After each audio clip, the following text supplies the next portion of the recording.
And I think the United States is pretty great, honestly.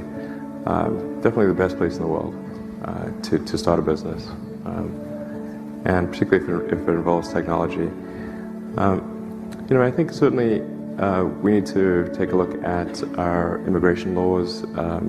If there are really talented people doing graduate courses in engineering at our universities, we really don't want to send them home.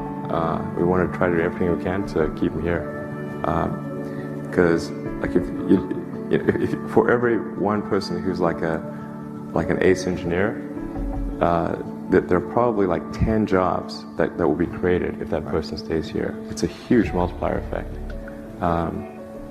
So this is a big gift that we're giving to other countries. So instead of getting those sort of ace engineers and others to move to the US and create a bunch of jobs here, we're actually funding them there to create jobs there. I mean, it's quite a nice thing we're doing, but it's pretty generous. Yeah, so I think people are a bit confused about this.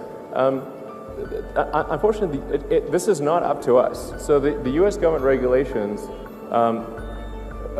they make getting a job in the U.S. hard as it is, just getting a job visa hard as it is. But if you're working on rocket technology, that's considered an advanced weapons technology. So even a normal work visa isn't sufficient unless you get a special permission from the Secretary of Defense or the Secretary of State.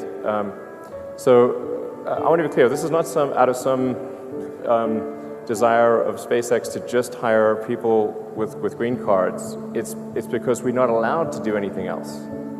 And I think this is not a wise thing this is not a wise policy for the U.S. because there's so many talented people all around the world that we would love to have work at our company, but unless they can somehow get a green card, we can't. We're legally prevented from hiring anyone.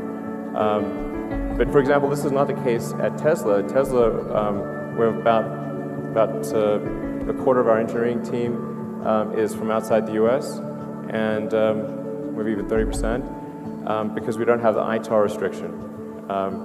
So I really wish we could do more. It's just our hands are tied.